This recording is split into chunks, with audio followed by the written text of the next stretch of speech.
Շնորհակալ եմ, հարգելի տիկին նախարար, պարոն մարզպետ, համայնքի հարգելի ղեկավար, տիկին Գասպարյան, տիկին տնօրեն, հարգելի ներկաներ, նախ ուրախ եմ եւ ողջունում եմ եւ շնորհակալ եմ հրավերի համար։ Ճիշտն ասած, էլեկտրոնային փոստով այդ նամակը որ ստացա, շատ զարմացա, որովհետեւ նամակն այն մասին էր, որ գրադարանում առաջարկվում է քննարկել իմ գիրքը երկրի հակառակ կողմը եւ իհարկե դա չէր ամենահետաքրքիր եւ գրավիչը, այլ այն որ առաջարկվում էր գիրքը քննարկել մարդկանց շրջանում, ովքեր կարդացել են այն եւ ճիշտն ասած այդ առաջարկը շատ գայթակղիչ էր։ Ընդհանրապես կարծում եմ վերջին շրջանում էլ թերևս կապված էր նաեւ ուղիղ կամ անուղղակի Աննայի նախաձեռնության հետ գիրք կարդալը այդպես քաջալերելու։ Ես ընդհանրապես գիտեք, այտենց բան կա, անկալում կա, որ գիրք կարդալը սոցիալական ցանցերի, ինտերնետի դարում ինքը անկում կապրի, բայց գիտեք, կարծում եմ, որ ընդհակառակը, ես կարծում եմ, որ մենք բոլորս որոշակի կախվածության աստիճան ենք զգում սոցիալական ցանցերից եւ մի X պահի գալիս է զարգանում է ցանկությունը այդ կախվածություն, կապվածություն հաղթահարել դա, որովհետեւ մենք զգում ենք, որ մեր իրական կյանքից շատ ներթափանցում ենք կամ մեզ ներքաշում է վիրտուալ կյանքը եւ գիրք ընթերցելը, գիրքը գրքի հետ առնչվելը թերևս այն ձևերից մեկն է, որը մեզ օգնում է, գիտեք ինչ, մի հատ sense բան էլ կա, խնդիր էլ կա եւ իմիջիալոց իմ կարծիքով նաեւ կապված հեռուստատեսության բովանդակության որակի հետ այդ զգացողությունները հատկապես ոչ աշխատանքային օրերում մեկ-մեկ լնում է, որ օրը անցնում է, մեկ էլ զգում ես, որ ինչ-որ հեռուստացույցի ալիք է փոխում ամբողջ օրը, սոցիալական ցանցերին տենց բան անում, ես ասում եմ թզբեխա, դա նոր թզբեխն է, էլի, եւ վերջում ասում ես, այս ինչի վրա անցկացրի օրս, ինչ-որ դատարկության զգացողություն է երբեմն լինում, եւ գիրք կարդալը այն ձևերից մեկն է, որ այդ դատարկության զգացողությունը կարող է լցնի։ Նախ ես ուզում եմ հավատալ, որ իսկապես այստեղ ներկաները կարդացել են գիրքը եւ հետեւաբար ես այստեղ եմ այս գիրքը քննարկելու եւ իր մասին խոսելու համար եւ ընդհանրապես ցանկացած գիրք եւ ցանկացած ստեղծագործություն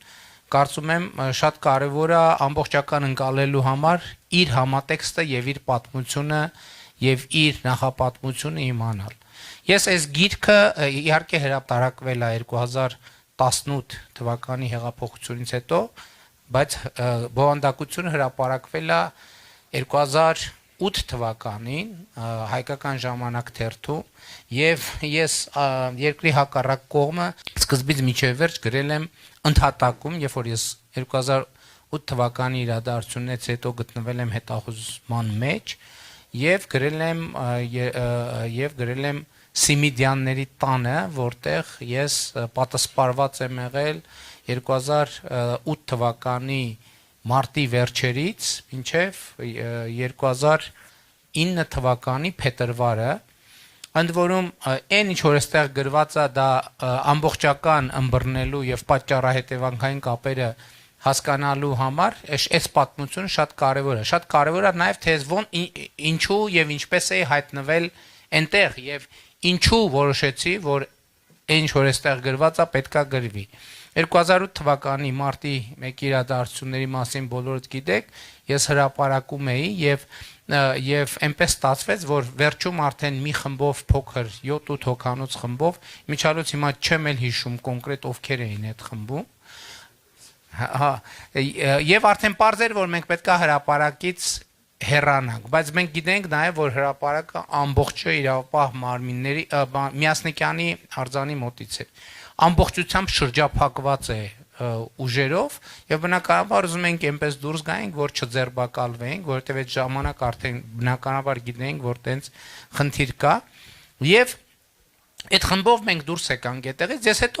հետո ես ընդհանրապես երբ որ ուզում եի հասկանալ լավ ոնց եղավ որ ես կարեցա մենք կարողացանք դուրս գալ եւ ես մասնավորապես որտեւ ես ինչքան հասկանում եմ չեմ էլ ճշտ է հետագայում ճիշտն ասած մասնավորապես այդ մեր խմբից մենակ ես եմ կամ ենթադրում եմ մենակ ես եմ, որ այդտեղ այդ տարածքում չեմ ձերբակալվել։ Ես հետո հասկացա, որ երկու հանգամանք կա, որ շատ էական ազդեցություն ա ունեցել։ Առաջինը, երբ որ 90-ականների սկզբին ես որպես լրագրող աշխատում էի, մասնավորապես լրագիր թերթում, դպրություն թերթում, Հայաստան թերթի թղթակցում էի, հետո մոլորակ թերթում, խմբագրությունները տարբեր տեղեր էին, Անի հյուրանոցում էր, Մամուլի տանը, Դոսաֆի շենքում, Արշակունյաց պողոտայի վրա, հետո ուրիշ տեղեր էլ կար։ Այն ժամանակ ես խոսում եմ 93-ից 97 թվականների մասին, Երևանում այն ժամանակ էլ տրանսպորտի խնդիր կար եւ բացի տրանսպորտից էլ նաեւ նենց չէր, որ շատ ռեգուլյար էին աշխատավարձ վճարում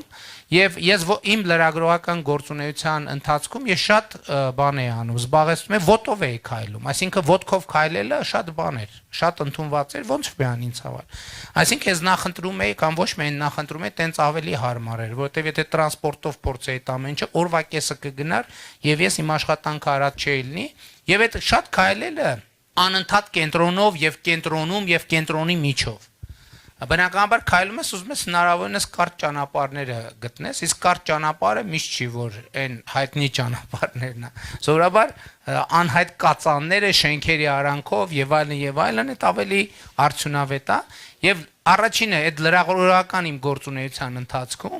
եւ երկրորդն էլ արդեն քաղաքական գործունեության ընթացքում երթեր անել, կազմակերպել եւ երթով Երևանի կենտրոնում քայլել շատ օգնեց, որպեսզի ես մոտավոր պատկերացում կազմեմ, թե այն պայմաններում, երբ որ շրջափակված է տարածքը, որտեղից կարելի է մտնել, ոնց կարելի է դուրս գալ, ուր կարելի է գնալ եւ այլն, եւ արդյունքում ընդհանրապես, բայց մեկը դրանից զատել,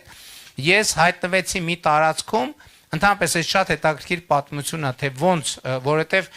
այնուամենայնիվ մեր խմբին ֆիքսեցին իրավապահ մարմինները եւ մեր հետևից եկան Բայց շատ հետաքրքիր էր հիմա այդ տարածքում ամբողջը քանդածա շինարարություն է գնում, բայց ես այդ տունը հետո նկարել եմ, ես վերջերս արխիվում տեսա այդ տունը, որի ճարտարապետությունը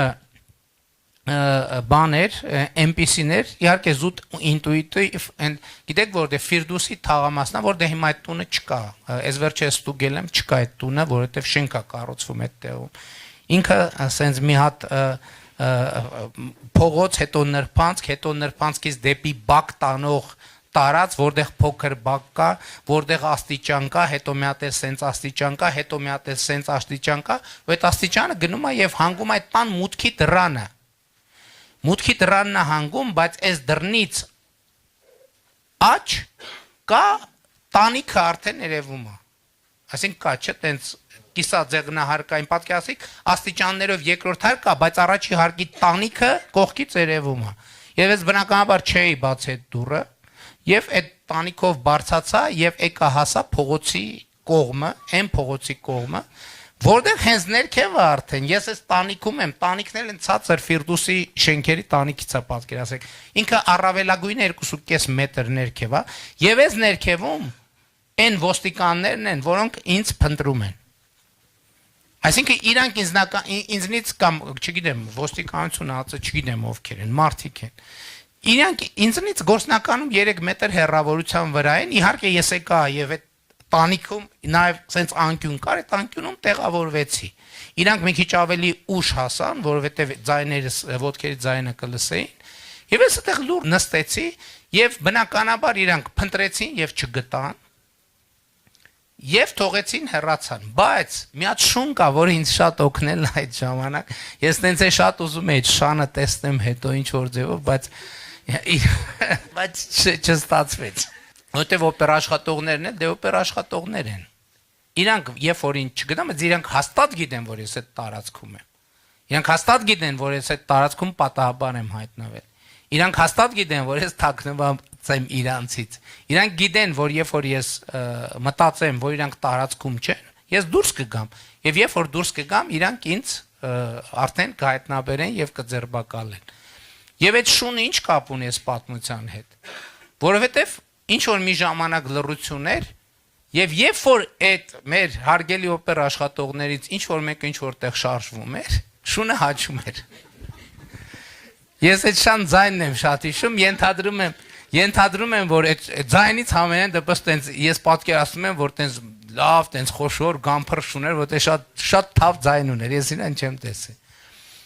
Եվ այդ հետաքրքիր է, սենց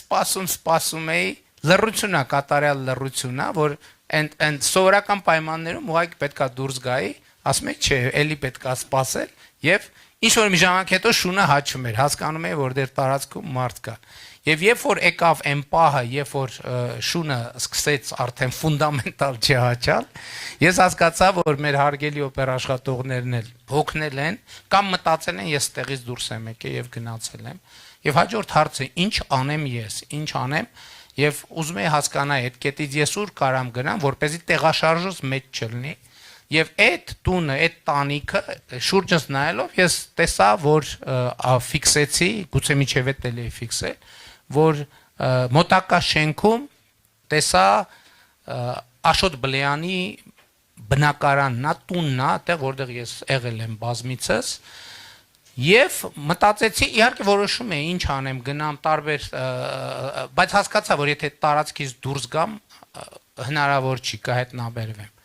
Գնացի դուրը ծեծեցի, շատ, հա, այնտեղ ուրիշ բան էլ կար, այն ժամանակ այդ միանգամից այդ բաները կար, չէ,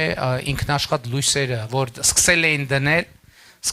դնել, ես այդ ժամանակ տեն շատ բան էլ չէի, շատ չգիտեի էլ, որ տենց լույսեր կա, դա 2008 թիվը առավոտից իրիկու խմբագրությունում նստած կյանքի նորություններին, տեն շատ մարդկանց նորություններ ենք հայտնում, բայց կյանքի ոչ բոլոր նորություններին,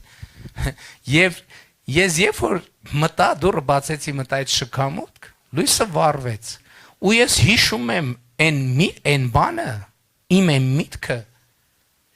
այսինքն ես հասկանում եմ, որ ես մտա լույսը վառեցին, հիմա հիշում եմ այն միտքը, ասում եմ, ես ինչ ինտելեկտ աշխատել էլի սրա վրա, որ այսքան հաշվարկել է, որ պետք է ինձ ստեղ սպասել։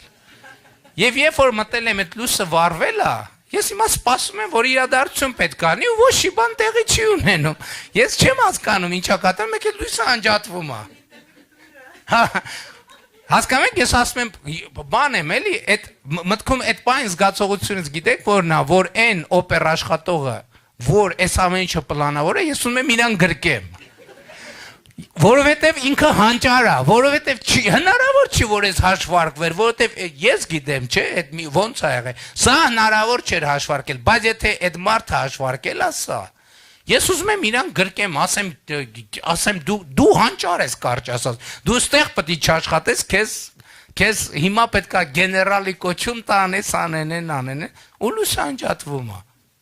Ես սառած կանգնած եմ, շարժվում եմ, լույսը վառվում է։ Հասկանում եմ, որ սխալ ուղղությամբ եմ։ Վերջը բարձանում եմ, դուրը ծեծում եմ, ինձ ներս են հրավիրում, հյուրընկալում են, տեղ են տալիս, կերակրում են, Աշոտ Բլեյանը եւ Արմինե Օհանյանն էին այդ տանը ապրում այդ ժամանակ, իրանց ընտանիքով, եւ անընդհատ այդ զգացողությունը, որ ինձ հետապնդում են, ես էսա, ու բայց այդտեղ արդեն ես հասկանում եմ, որ հիմի հաջորդ օրը շատ հավանական է, որ տրամաբանորեն կարան վերլուծեն եւ տարածքում տեսնեն կապերը, որովհետեւ մեր կապը եւ մտերմությունը հայտնի էր, եւ այդ ժամանակ որոշում ենք կայացնում, որ տեղափոխվենք այլտեղ եւ տեղափոխվում ենք շամպայն գինիների գործարանի մոտ, Արմինե Օհանյանի մայրիկի պատկանող տանը, Վալենտինա Շահվերդյանը, որ հայկական ժամանակի հաշվապահն էր։ Եվ այդ ընթացքում նաև ինձ թվում է թե ապահով արդեն մի քիչ նման է կոնսպիրացիային տեղը, եւ խնդրում եմ, որ բջջային հեռախոս բերեն, որպեսզի եւ հետո խնդրում եմ, որ ընտանիքի անդամներից մեկը երկրորդ բջջային հեռախոսը տանի իմ մորաքրոջ տան տեղը բացատրում եմ, ասում եմ կտանեք ու դուրը կծեծեք կտակ իրանց ու այսինքն կապ հաստատելու խնդիր կա։ Եվ դեռ այդ կապը մի անգամ զանգ ալինու եւ ես քնում եմ այդտեղ, առավոտյան վեր եմ կենում, տենում եմ այդ հեռախոսին զանգ ա եկել լրիվ ուրիշ քաղաքային համարից։ Եվ էլի այդ զգացողությունը, որ հետապնդում են, այդտեղից տեղափոխվում ենք, այդտեղից տեղափոխվում ենք 15-րդ թաղամասում գտնվող մի տուն, որը պատկանում է իմ բարեկամ Նորարիր Այվազյանի եւ Գոհար Սանոյանի իրանց բարեկամներին կամ Գոհար Սանոյանի ծնողներին պատկանող, որտեղ մարդ չի ապրում, ընդհանրապես մարդ չի ապրում, այդ տունն էլ ուրիշ խնդրեմ ունի։ Ես տենց բան չէի տեսել։ Ուրեմն 4 կողմից հարևանները ինչ խոսում են, ինչ մարդ չի ապրում։ Լսվում է, ես շշմել եմ, տենց բան չէի տեսել։ Հա, բաները այն 15 բանի 15-րդ թաղամասի շենքերը։ Ես տենց բան ու ես հասկանում եմ, որ եթե հիմա ես մի հատ ավել շարժում անեմ, որտեվ ասում են գիտեն, որ ստե մարդ չի ապրում եւ այլն, ես միանգամից բան կլնեմ, իհարկե իրանք ժամանակ առ ժամանակ այդտեղ մի օր թե երկու օր բան մնացի, էլ է զգացողությունը, որ ապահով չի կբացահայտվեմ եւ այլն, էլի իրանք եկան ասի, որ եկեք մի բան մտածենք, տեղափոխվենք, որտեվ ես չեմ կարող այստեղ ընդհանրապես շարժվեմ, որտեվ շարժը ես իրանք լսում եմ, իրանք հեռուստացով լուրեր են միացրած լսում են, ես լուրերը ամբողջությամբ լսում եմ։ Այսինքն վիճակ է, այնտեղից տեղափոխվեցինք ուրիշ տեղ, կարծեմ Վարդան Ջալոյանը մի Վարչով տուն ուներ, արվեստաբան, այնտեղ տեղափոխվեցինք։ Այս պատմությունը ընդհանրապես հետաքրքիր է, դե կոնսպիրատիվ իրավիճակ է, քնած առավոտյան արթնանում եմ, զգում եմ, որ կողքը մոտակայքում մի հատ ուրիշ մարդ կա քնած։ Խոճապի եմ մատնում, դե Վարդանն ասում եմ, ես ինչ է, մի սենյականից բնական էր, ճիշտ է։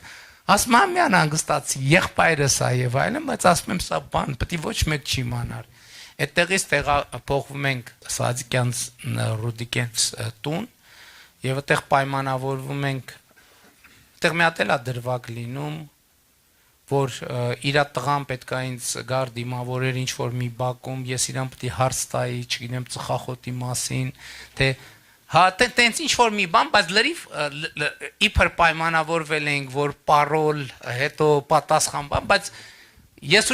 ուրիշ բան հարցրի, ինքը ուրիշ բան պատասխանեց եւ ուրիշ բան ստացվեց եւ մի դրվագ կա, որ ես գրքում նկարագրել եմ եւ կարծեմ այդ նույն երեկո տանտերը Ռուդիկը պատուհանից նայում է եւ տեսնում է, որ երկու մեքենա, ակնհայտ օպերատիվ մեքենա եկավ կանգնեց եւ 7-8 հոգի մտան շքամուտք։ Այդ դրվագը ստեղ նկարագրված է եւ Ռուդիկ գալիս է ասում է սենց վիճակա, դե ասում եմ դե վիճակա, հիմա ինչ անենք, բան չէ եւ այլն։ Վերջը ինձ որոշում են թաքցնեն գրածա, բայց չասել որտեղ են թաքցնում, ով կարդացել է գիտի։ Դե չէ դրվագ որ ասեմ մի ընդդիմությունը բան է սարքելու։ Թող գնան կարդան տենց սարքեն, առանց կարդալու համաձայն չեմ։ Վերջը ինչա պարզվում։ Պարզվում է, որ այդ նույն շքամուտքում ուրիշ հարկում մի հատ ներքև կամ մի հատ վերև ապրում է մի ուրիշ մարդ, որ հետախուզում է մեջ է Մարտի 1-ի գործով եւ անունը նույնիսկ հիշում եմ, գիտեմ, Վարդան Դավալ Բաբունց։ Եվ եկել են իրան ձերբակալելու, ես չգիտեմ իհարկե չեմ հիշում իրան այդ օրը ձերբակալեցին թե չէ։ Եվ բնականաբար այստեղ, հա, բայց այդտեղ մի հատ ուրիշ պատմություն կա, այս իմ ամենաբան պատմությունն է։ Ամենա այտենց մղձավանջային պատմությունը եւ այնուամենայնիվ որոշում ենք Ռուդիկը ասում է դե սենց վիճակա երևի ստեղից տեղափոխվենք մտածում ենք ինչ անենք որովհետեւ բայց այդ ժամանակ հələ չենք հասկանում ինչա կատարվում այդ ավելի ուշ ենք իմանում որ Վարդանի հետևից են եկե Վարդանես տունն է այդտեղ եւ այլն Ռուդիկը ասում է ես գարաժ ունեմ արի իջնենք գարաժ այնտեղ կա ինչ որ հարմարություններ Եվ չեմ հիշում, որ պահի իջնում ենք այնտեղ, որ այսինքն քանի անգամ գնում գալիս են տեսնում են ոչ մի մարդ չկա եւ այլն, այդ մի բան էր խայտարակ գիշեր էր ինձ համար, որովհետեւ գիտենք հաջորդ օրը պետք է ահավոր բետոնի գարաժ էր ու ահավոր ցուրտ, խայտարակ ցուրտ, ես մտածում եմ, որ չեմ լուսացնի այդ օրը Բայց լուսացրի եւ այդտեղից ինձ պարոն Կարոսիմիդյանը եկավ ինձ հանձնեցին իրան եւ ինքը տեղափոխեց իրան մեր իրենց տուն Արեշում, որտեղ հիմա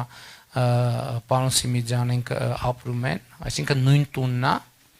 եւ շատ տարօրինակ բան եղավ, դե հասկանում եք, ես տենց ակնկալում եմ, որ լրիվ կոնսպիրացիայի կանոններ գործեն, այսինքն ես ուրիշ կերպ եմ հագնված, գլխարկ եմ դրած, տենց ակնոց եւ այլն, մենք նստում ենք տաքսի, ես հետևն եմ նստում, ընդ որում ես նստում եմ վարորդի հետևը, որ հայլու մեջ ես չերևամ, որովհետեւ ես մի կողք երևում եմ, Կարոն նստում է, բարևում է տաքսու վարորդին, ասում է Սիմիդյան Կարո, անուն ազգանունը, ընդ որում պայմանավորվել ենք, ասում եմ ձեր տնից ահագին հեռու կկանգնեցնես, որ քայլենք, ասինքն չգնանք տանդեմ, որ հետո հարցը լինի, ասի ես այս տանն եմ կանգնացրել, պայմանավորվել ենք, բան, Կարոն նստում է վարորդի տաքսի ու ասում է բարև ախպեր, ես Սիմիդյան Կարոն եմ։ Ստեղ ես գույնս գցում եմ։ Վերջ։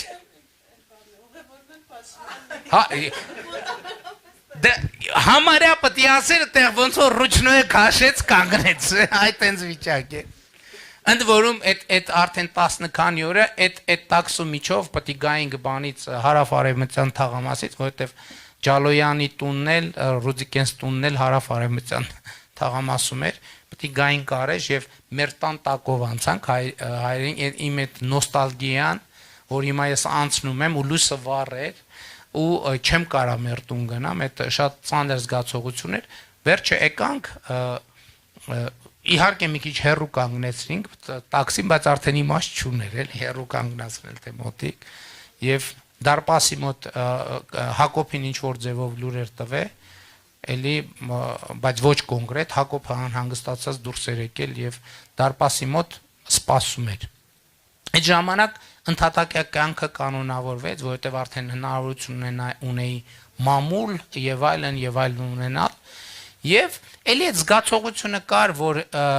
մեկը շատ հավանական է, որ ինձ կհայտնաբերեն, բայց ես չէի ուզում հայտնաբերվեմ ինչի համար, որովհետև ես մտածում եմ, որ քաղաքական process-ներ են, ես պետքա տեղում լինեմ, ընդ որում ես Երևանում էի մնալ, եթե ուշադրություն դարձենք, ինչի Երևանում մնում, որ հնարավոր հարավակի վայրին հնարավորինս մոտիկ լինեմ, որ երբ որ անհրաժեշտ լինի, որ ես հասնեմ Ազատության հրապարակ, ես հասնեմ Ազատության հրապարակ, որովհետև մարզից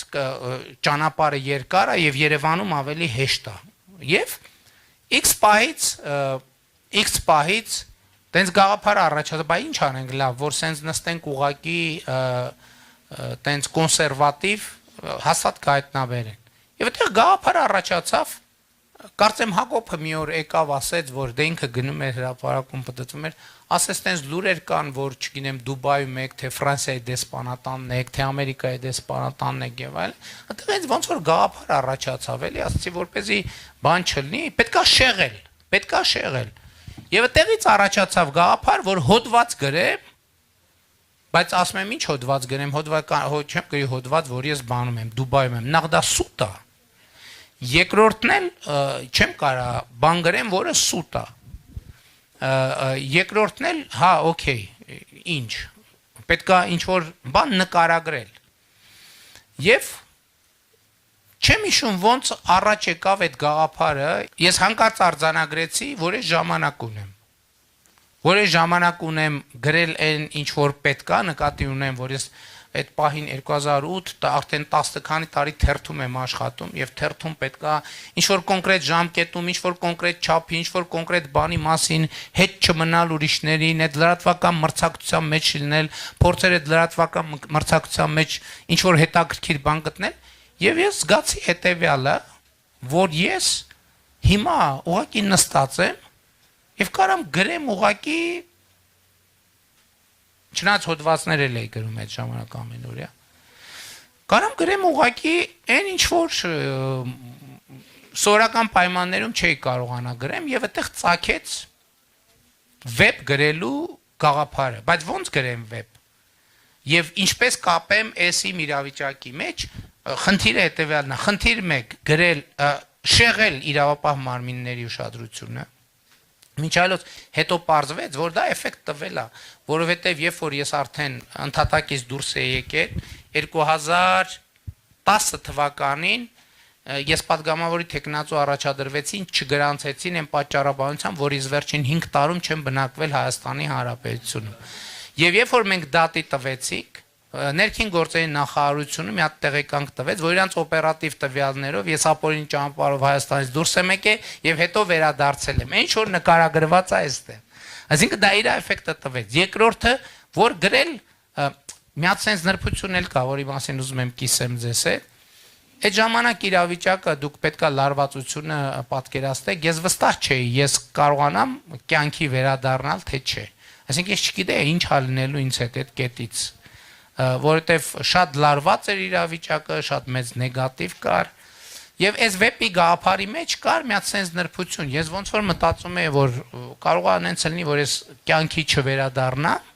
եւ մղում կար ինչ որ մի, այսպես ասած, բան ամփոփված հետք իմ հետևից թողել, ինչ որ առումով գուցե պատմել իմ մասին, իմ տեսածի, իմ ընկալածի, իմ զգացածի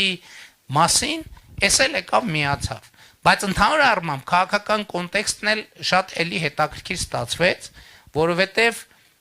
որովհետև այս վեպի ամբողջ սյուժեն ինչ է իմաստը։ Ամբողջ իմաստն է նա, որ ես Միասնիկյանի արձանի մոտից գնում եմ Ազատության հրապարակ, բայց գնում եմ ըստ էության շուրջ երկրա ճանապարհորդություն կատարելով, այդտեղ մի ինձ համար սիրած կտոր կա, որ ասում է հիմա ես ըստ էության պտտվում եմ աշխարհի շուրջ, բայց Միասնիկյանի արձանից գնում եմ Ազատության հրապարակ։ Այո, կա նաև ավելի կարճ ճանապարհ, բայց ով է ասել, որ կարճ ճանապարհ, ով կարող է պնդել, որ կարճ ճանապարհը ճիշտ ճանապարհն է, ով կարող է պնդել։ Այստեղ էս էլ այդ սյուժեն է, բայց այստեղ նրբությունն է նա, որ հակառակ կողմից, այսինքն, որովհետև եթե դու այս կետից ես շարժվում եւ շուրջ երկրա ճանապարհորդություն ես կատարում վերադառնալու այս նույն կետ, բնականաբար հակառակ կողմից պետք է վերադառնաս, որովհետև բայց վերնագիրն էլ իր կոնտեքստը ունի ու կապված է իմ ու Աննայի հարաբերությունների հետ, որովհետև երբ որ մենք ծանոթացել ենք 95 թվականին, մենք Մոլորակ թերթի խմբագրությունում ենք ծանոթացել եւ այդ ժամանակ մենք Մոլորակ թերթի խմբագրությունում երբ որ ժամանակ էինք անցկացնում աշխատանքից դուրս այնտեղ անընդհատ լսում էինք Pink Floyd-ի Լուսնի հակառակ կողմը ալբոմը, ասենք The Dark Side of the Moon, բայց մենք թարգմանում էինք Լուսնի հակառակ կողմը եւ այս վերնագիրն էլ եկավ այդ տրամաբանությամբ ոնց որ թարգմանվեց, որովհետեւ ինքը ըստ էության ինքը մի բան այս գիրքը ուրիշ գրքերի թարգմանությունն է, շատ հիմա կասեմ նաև թե ինչ կա, եւ իդեպ դրան ինձ ներշնչել է մի գործ, որ ես նախկինում կարդացել եմ եւ շատ մեծ տպավորություն է թողել եւ եթե ճիշտ եմ հիշում, Խորխե Լուիս Բորխեսը ունի մի պատմված, որը շատ մեծ տպավորություն է թողել ինձ վրա, հույս ունեմ վերնագիրը ճիշտ կհիշեմ, կոչվում է Պիեր Մենարը Դոն Կիխոտի հեղինակ։ Եվ ինչի մասին է այդ պատմվածքը, եթե անունը ճիշտ եմ հիշում Պիեր Մենարի, Պիեր Մենարը ինքը Դոն Կիխոտը շատ է սիրում, եւ այնքան տարված է, որ ինքը որոշում է, այսինքն ինքը ենթագիտակցական մղում ունի ինքը լինել Դոն Կիխոտի հեղինակ, բայց ինքը ուզում է, որ ինքը լինի Դոն Կիխոտի հեղինակը եւ ոչ թե Սերվանտեսը։ Եվ ինչ է անում։ Եվ բռնում է եւ գրում է Դոն Կիխոտը։ Այսինքն գրում է ըստ էության գրում է բառացիորեն նույն ինչ որ Սերվանտեսի Դոն Կիխոտը գրել է եւ ինքը վերցնում է եւ բառացիորեն նույնը գրում է։ Ամբողջը Դոն Կիխոտի եւ այդ պատմվածքի ամբողջ իմաստն է նա, որ ինքը իրան զգում է Դոն Կիխոտի հեղինակ, բայց ինքը ոչ միայն զգում, այլ ինքը իրոք Դոն Կիխոտի հեղինակն է, որտեվ ինքն է գրել, ճիշտ է ինքը նույն բառերն է գրել, ամբողջությամբ նույնը, բայց ինքը այլ կերպ է գրել, այլ հոգեվիճակով է գրել, այլ տրամաբանությամբ է գրել, այլ ենթատեքստով է գրել եւ այլ գեղագիտությամբ է գրել, եւ հետեւաբար ինքը Դոն Կիխոտի հեղինակն է։ Եվ ես այդ պատմվածքի ազդեցության ներքո, երբ որ ես մտածում եմ, լավ, ես պիտի ճամփորդեմ, չէ՞, ճամփորդեմ Ես պետք է նկարագրեմ, որովհետև չես կարա դու ճամփորդես, ասես դե սենց քայլում է, հետո քայլեցի, հետո լողացա, հետո թռա, հետո եւ այլ։ Դու, այսինքն ճամփորդությունը տարբեր հարաբերություն։ Ես ոնց պիտի նկարագրեմ, որ դա լինի ճշմարտանման, որովհետև ես չեմ կարող այդ ամեն ինչը նկարագրել։ Եվ բարեբախտություն ինձ Սիմիդյանների տանը շատ լավ գրադարան կար, եւ ես այդ պահ հիշում եմ, երբ որ աչքս ընկավ բանի Նոդար Դումբաձեի բանին, հատորյակին, եւ ես այդ պահին հասկացա, որ եթե ես Հայաստանից դուրս գամ, որտեղով եմ դուրս գալու, Վրաստանով։ Հետևաբար իմ ճամփորդությունը պետք է անցնի գրքերի միջով, որովհետեւ այդ գրքերի միջից ես կտեսնեմ եւ բնության նկարագրություն եւ կծանոթանամ մարդկանց հետ եւ նրանց հետ խոսալու, նրանց տեսնելու, նրանց հետ հարաբերվելու եւ շփվելու հնարավորություն կունենամ եւ այդ ամեն ինչին կավելացնեմ այն օրինակ նախկինում ունեցած պատմվածքների ինչ որ իդեաներ ունեմ, այսինքն ուրիշներից վերցրած տպավորությունները եւ իմ հարաբերությունը այդ իրավիճակների, սյուժեների, գրքերի եւ այլնի հետ, բայց մի րոպե, ես Հայաստանով Երևանից պետքա գնամ ճամփորդելու համար չեմ կարա մի անգամ պետքա հայտնվեմ Վրաստանում հայտնվելու համար Հայաստանի ներսում էլ է ինձ ճանապարհ պետք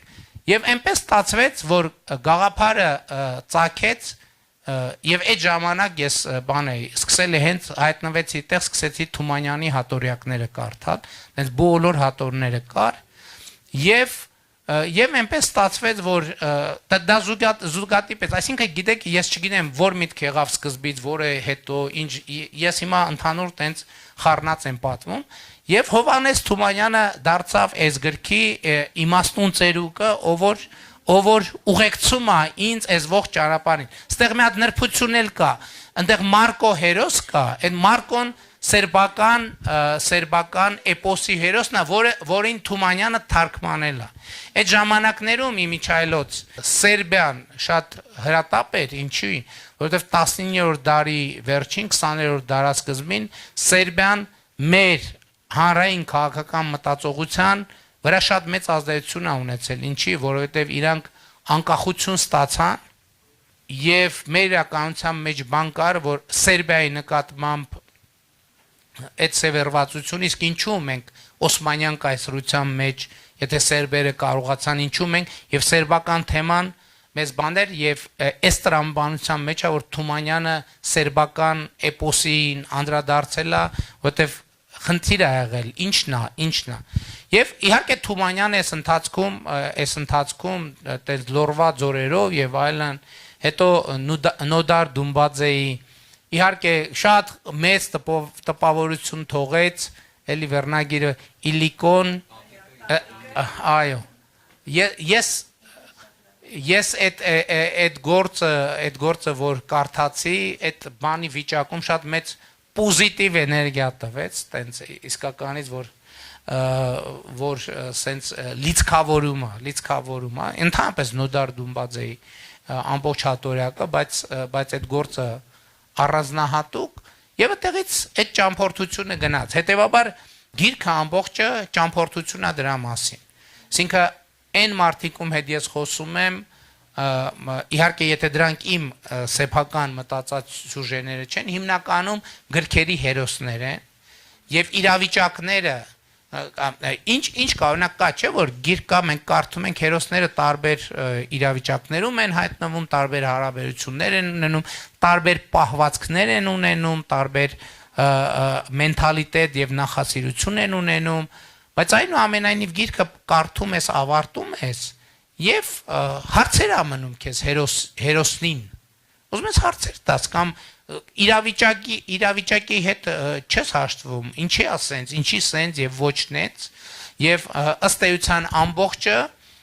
ամբողջը կամ հիմնական մասը այս տրամաբանության մեջ է իմիջիալոց ես այս գրելիս ես էտել կար որովհետեւ ես հիմա այն ժամանակ մանավանդ տենց լարված էի ասում էի ես ենթադրում էի որ կլինեն մարդիկ որ կկռահեն որովհետև օրինակ կարծում եմ Կաֆկայի դատավարությունը այնքան տենց շատ երևաց մի քանի բաներ կան գրքեր կան որ իրանք այնքան վառ են եւ որ ես նույնիսկ իրանց չեմ կարողացել քողարկել կամ հնարավոր չի նա Կաֆկայի դատավարությունը այնքան ակնհայտ է որ ինքնա ես նույնիսկ զգացողություն ունեի ասում եի կարող է այս գրագողությունա կամ այդքան էլ ճիշտ չի եւ այլն բայց անդադ հիշում էի բանին Խորխե Լուիս Բորխեսին Պիեր Մենարին եւ այն որ ինքը Դոն Կիխոտի հեղինակն է Եվ դա նաև որոշակի ստեղծագործական ազատություն տվեց։ Բայց ես ուզում եմ նաև բանի վերնագրի մասին ասացի, ես հետո մտածեցի, որ երկրի հակառակ կողմը այս համատեքստում եւ այն որ ազատության հրապարակ կարելի է գնալ եւ հասնել ուղիղ, բայց գնում եւ հասնում է շուրջ երկրաճանապարհորդությամբ, ինձ թվում է այդտեղ արդեն, ստեղ այդ ժամանակ արդեն այդ ենթագիտակցությունը սկսել էր իմ մեջ աշխատել, որ Ընդհանրապես ինչ որ մի բան պետք է այլ կերպ անել, քան միջև հիմա արված է, որովհետև 2008 թվականի դրությամբ ես նաև այդ ընթացքում մի քանի ընդդիմադիր շարժումների մասնակցելու փորձ արդեն ունեի, եւ մանավանդ 2008-ի այդ իրավիճակում ինձ թվում է, որ այդ ժամանակ ընդհատակում է միտքը ծագել, որ ոչ միայն ընդդիմադիր, այլև ընդհանրապես կարող է ինչ-որ մի բան այլ կերպ է պետք անել, այլ տրամաբանությամբ, ուրիշ դիտանկյունից նայեք, որովհետև ինքնին արդեն առաջարկը սյուժեն, ոչ թե անտրամաբանական է, սորական տրամաբանությունից զուր կա, այսինքն դու մի կիլոմետր ճանապարհ պետք է կտրես, բայց դու նախընտրում ես հազարավոր կիլոմետրեր կտրելով նոր գազ հասնես, բայց դա շատ կարևոր է Ինչ առումով, որովհետև դու երբ որ հասնում ես տեղ,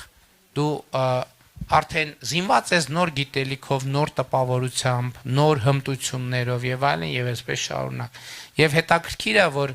իրականում, եթե նկատել եք, գիրքը ինքը սկսում է որոշակի հոռետեսությամբ եւ ինքը ավարտվում է շատ մեծ լավատեսությամբ եւ համոզվածությամբ Եվ այն ժամանակ մտածում էի, որ իրադարձությունները, որ տեղի ունեցան հետո, տեղի կունենան այդ ժամանակ, բայց տեղի ունեցան դրանից 10 տարի հետո։ Այդ 10 տարին ենթադրում եմ այն շուրջ երկրաճանապարհորդությունն է, որը իրականության մեջ տեղի է ունեցել, բայց խնդիրն այն է, որ գիտեք, այդ նույնը շարունակվում է այսօր, որովհետև լավ 2018 թիվ հեղափոխություն Լավ դրանից հետո պատերազմ, լավ դրանից հետո այդ ամեն ինչը եւ այսօրը։ Ես օրինակ, երբ որ 2008 թվականի մարտին ես չգիտեի ես կյանք կվերադառնամ թե չէ, ամենատարբեր ընդհանուր սցենար 1 շատ երկարաժամկետ բանտարկություն Երկրորդ այդ ժամանակ լուրեր էր գնում, որ հրահանգված է, որ եթե առիթ լինի նաև ինչ-որ դիմադրության բան, իմիտացիա ստեղծել և ֆիզիկապես ոչնչացնել, հետաքրքիր բան է, ուղղակի այսօր մտքովս անցավ, որ գալիս էի մոտավորապես նույն պատմությունը այն ինչ որ 2008-ից 2018 եղավ, ըստ էության այդ պատմության մի հատ մոդել 2018-ից 2025 կամ 26 թիվն է տեղի ունենում։ Դա շատ հետաքրքիր բան է, որովհետև ինչպես այն դեպքում ընդդիմադիր քաղաքական գործունեության տրամաբանությամբ ըստ էության երկրի հակառակ կողմից է մոտեցումը, այսօր այն ինչ որ 2024-2025 թվականին տեղի ունեցավ, դա էլ է երկրի հակառակ կողմից մոտեցումը։ Նախորդ օրը, երբ որ ես հանդիպում էի աշակերտների հետ, Տիկին Անդրեասյան, դուք էլ էիք այնտեղ բանում։ Ես խոսում էի նրա մասին, որ այդ մեր պատմության ցիկլը փոխելու անհրաժեշտության մասին եւ ինչի մասին ես խոսել եմ 2018 թվականին։ Այն ժամանակ ոչ մեկ ինչի ասել, ինչի է ստենց ասում։ Ժամանակ բնորդ ուրիշ էր, օրինակ այն ժամանակ չէին 18 վարչապետ դառնալուց հետո Երբ որ ես խոսում եմ մեր պատմության ցիկլը փոխելու անհրաժեշտության մասին, որտեղ ո՞րն է այդ ցիկլը, որ աշխարհակահաղական պայմաններում շատ դեպքերում մեզնից չկախված միջավայրում մենք ստանում ենք պետականություն, եւ հետո ինչ որ մի ժամանակ հետո էլի մեզնից չկախված հանգամանքներում մենք կորցնում ենք պետականությունը։ Եվ 18 թվին ես խնդիրը ձևակերպելի հետեւյալ կերպ, որ մենք մեր պատմության այս ցիկլից անիվից պետքա դուրս գանք։ Եվ մեր պատմության ցիկլը պետքա փոխենք, բայց նախորդ օրը տեղի ունեցած հանդիպման ժամանակ ես աշակերտներին ասացի, որ ես համոզված եմ, որ մենք փոխել ենք մեր պատմության ցիկլը, մենք այդ ցիկլից դուրս ենք եկել։ Ես նույնիսկ բանը գիտեմ, ամիսը կարող եմ ասել, ամսաթիվը կարող եմ ասել։ 2024 թվականի ապրիլ-մայիսին մենք այդ ցիկլից դուրս ենք եկել։ Ես նույնիսկ օրը գիտեմ, երբ ա եղել այդ օրը, որովհետև մենք չենք գուցե արձանագրել, բայց 2024 թվականի ապրիլին եւ մայիսին մենք կանգնած ենք եղել պետությունը բառից բուն իմաստով մի ամսվա ընթացքում կորցնելու խնդրի առաջ, որովհետև այն ժամանակ հիշում եք սահմանազատման գործընթացներ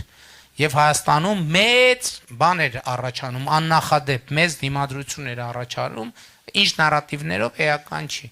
Եվ ես հիշում եմ այն խորհրդակցությունը, որ մենք կառավարությունում ունեցանք անվտանգության խորհրդի ընդլայնված կազմով եւ հիմնական կոնտեքստը էս էր, որ հիմա քանի որ sense մեծ դիմադրություն կա, պետքա հետաձգել այս սահմանազատման հետ կապված որոշումները։ Եվ ես հիշում եմ իմ զգացողությունը, այդ ո՞նց է, որ տենց ելնում է, չէ, որ մեկ էլ պատկերացնում ես ապագան։ Եվ ես այդ բան հասկացա, որ եթե մենք գնանք այդ ճանապարհով, մի ամիս անց մենք պետություն այլևս չենք ունենալու եւ պատմության այն ցիկլը, որը 90 թվին սկսել այդ ցիկլը փակվելու է։ Եվ այն ժամանակ մենք որոշում կայացրեցինք, որ չէ, մենք չենք կարող, մենք պետք է ինչքան էլ դժվար լինի այդ ճանապարհով գնանք։ Մենք անցանք այն ճանապարհով եւ ես հիմա վստահ ասում եմ ձեզ, որ մենք 2018 թվին առաջադրած մեր խնդիրը կատարել ենք։ Մենք պետության կորցնելու ռիսկը այսօր 2026 թվականի փետրվարի 14-ի դրությամբ պետություն կորցնելու պատմական ռիսկը հաղթահարված է։ Եվ սա ամենակարևոր բանն է։ Շնորհակալություն, պատրաստ եմ ձեր հարցերին պատասխանել։